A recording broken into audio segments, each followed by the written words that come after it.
ಎಲ್ಲರಿಗೂ ನಮಸ್ಕಾರ. ನಾನು ನಿಮ್ಮ ಚೆನ್ನ. ಈ ಒಂದು ವಿಡಿಯೋದಲ್ಲಿ ಪತ್ರಲೇಖ ನೋಡ್ತಾ ಇದ್ವಿ. ಯಾವ ಒಂದು ವಿಷಯದ ಬಗ್ಗೆ ನೋಡಾರೆ, ಮನೆ ಕಟ್ಟಲು ಅನುಮತಿ ನೀಡುವಂತೆ ಗ್ರಾಮ ಪಂಚಾಯಿತಿ ಅಧ್ಯಕ್ಷರಿಗೆ ಪತ್ರ ಬರೆಯುವುದು ಹೇಗೆ ಅಂತಕ್ಕಂಥದ್ದು ತಿಳಿಸ್ತಾ ಇದೀನಿ.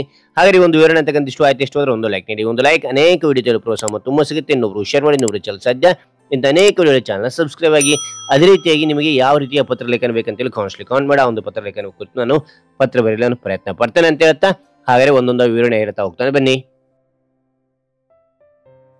ನೀವು ಯಾವುದೇ ಒಂದು ಪತ್ರಲೇಖನ ಬರಿತಾ ಹೋಗಿ ದಿನಾಂಕ, ಸ್ಥಳ ಅಂತಕ್ಕಂಥದ್ದು ಅತಿ ಮುಖ್ಯ. ನಾನು ಉದಾಹರಣೆಗೆ ಇಲ್ಲಿ 20-5-2024 ಅಂತಕ್ಕಂಥದ್ದು ಇಲ್ಲಿ ಬರ್ದೇನೆ. ನೀವು ಯಾವ ದಿನ ಪತ್ರ ಬರಿತಾ ಇರ್ತೀರ ಆ ದಿನದ ಒಂದು ದಿನಾಂಕವನ್ನು ಮೆನ್ಷನ್ ಮಾಡಿ, ಸ್ಥಳವನ್ನು ಯಾವ ಒಂದು ಊರಿಂದ ನೀವು ಬರಿತಾ ಇದ್ದೀರಾ, ಮೆಟ್ರಿ ಅಂದ್ರೆ ಮೆಟ್ರಿ ಅಂತ ಉದಾಹರಣೆ ಅಂದ್ರೆ ಮೆಟ್ರಿ ಅಂತಕ್ಕಂಥದ್ದು ತೆಗೆದುಕೊಂಡಿದ್ದೇನೆ.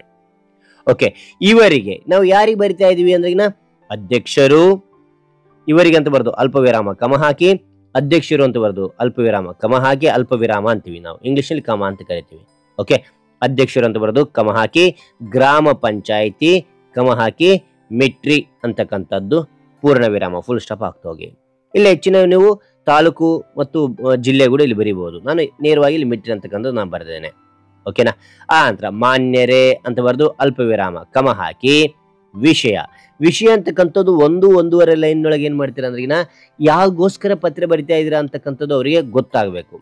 ಓಕೆನಾ, ರೈಟ್. ಇಲ್ಲಿ ಬರೆದೇನೆ ನೋಡಿ, ವಿಷಯ ಅಂತ ಬರ್ದು ಮನೆ ಕಟ್ಟಲು ಅನುಮತಿ ಕೋರುವ ಬಗ್ಗೆ ಅಂತಕ್ಕಂಥದ್ದು ಇದು ವಿಷಯದಲ್ಲಿ ಗೊತ್ತಾಗಬೇಕು.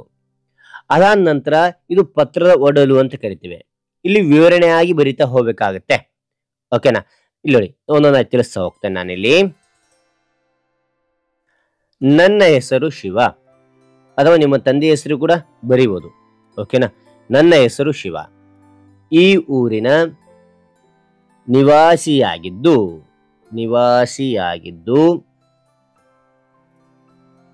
30x40 ಅಡಿಗಳ ಮನೆಯೊಂದನ್ನು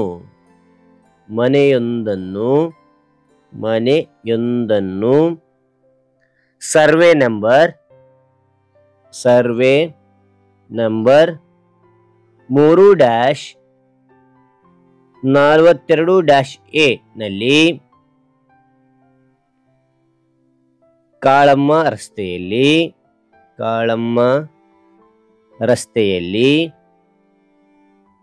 ಹೊಸ ಮನೆ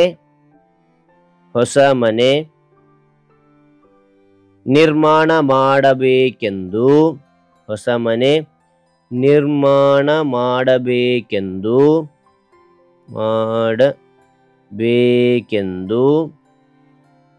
ನಿರ್ಧರಿಸಿರುವೆ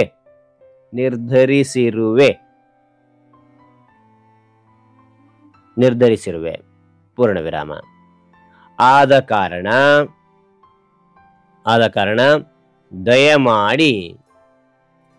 ದಯಮಾಡಿ ನೀವು ಅನುಮತಿ ನೀಡಬೇಕೆಂದು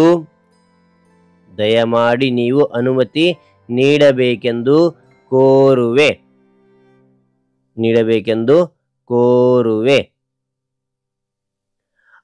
ಆದ್ರೆ ಪೂರ್ಣ ವಿರಾಮ ಹಾಕಿ. ನೆಕ್ಸ್ಟ್ ಪ್ಯಾರಾಗ್ರಾಫ್ ನಲ್ಲಿ ನನ್ನ ವಿವರ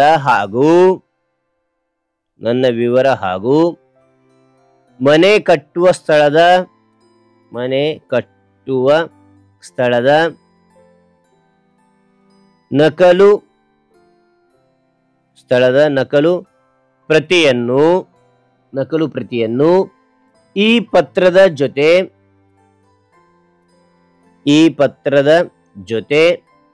ಲಗತ್ತಿಸಿರುವೆ. ಅಂದ್ರೆ ನಿಮ್ಮ ವಿವರಣೆ ಮತ್ತು ಮನೆ ಕಟ್ಟಿದ ಸ್ಥಳದ ಡಾಕ್ಯುಮೆಂಟ್ಸ್ ಅಲ್ಲಿ ಇದ್ರ ಪತ್ರದ ನಾನು ಪಿನ್ ಮಾಡಿದ್ದೀನಿ ಅಂತೇಳಿ ಅರ್ಥ ಇದಕ್ಕೆ. ಓಕೆನಾ. ಲಗತ್ತಿಸಿರುವೆ ಪೂರ್ಣ ವಿರಾಮ ಆಯ್ತು. ಧನ್ಯವಾದಗಳೊಂದಿಗೆ, ಇದು ಯಾವುದೇ ಒಂದು ಪತ್ರಲೇಖನ ಮುಗಿಸಿದಾಗ ಇಲ್ಲಿ ಧನ್ಯವಾದಗಳನ್ನು ತಿಳಿಸಲೇಬೇಕು. ಅಲ್ಪ ವಿರಾಮ ಹಾಕಿ. ಆ ನಂತರ ಇಂತಿ ನಿಮ್ಮ ವಿಧೇಯ ಅಂತ ಬರೆದು ನಿಮ್ಮ ಹೆಸರು ಅಥವಾ ನಿಮ್ಮ ವಿವರಣೆಯನ್ನು ಬರಿತಾ ಹೋಗಿ. ಶಿವ ಅಲ್ಪ ವಿರಾಮ ಮನೆ ನಂಬರ್ ಅಥವಾ ಮನೆ ಸಂಖ್ಯೆ ಅಂತ ಇಲ್ಲಿ ಬರೀಬಹುದು. 3/4-1 ಅಲ್ಪ ವಿರಾಮ ಕಮ ಹಾಕಿ, ಕಾಳಮ್ಮ ರಸ್ತೆ ಮೆಟ್ರಿ ಅಂತಕ್ಕಂಥದ್ದು ನಿಮ್ಮ ಗ್ರಾಮದ ಹೆಸರು ಬರಿತಾ ಹೋಗಿ. ಓಕೆ, ಹಾಗಾದ್ರೆ ಒಂದು ಪತ್ರ ಬರೆಯೋಣ ಅಂತಕ್ಕಂಥ ವಿಷಯ ಆಯ್ತಾ? ಇಷ್ಟವಾದ್ರೆ ಒಂದು ಲೈಕ್ ನೀಡಿ. ಒಂದು ಲೈಕ್ ಅನೇಕ ವಿಡಿಯೋ ಪ್ರೋತ್ಸಾಹ ತುಂಬ ಸಿಗುತ್ತೆ. ಇನ್ನೊಬ್ರು ಶೇರ್ ಮಾಡಿ, ಇನ್ನೊಬ್ರು ಚಲ ಸಾಧ್ಯ ಅಂತ ಅನೇಕ ವಿಡಿಯೋ ಚಾನಲ್ ಸಬ್ಸ್ಕ್ರೈಬ್ ಆಗಿ. Thank you for watching. Bye.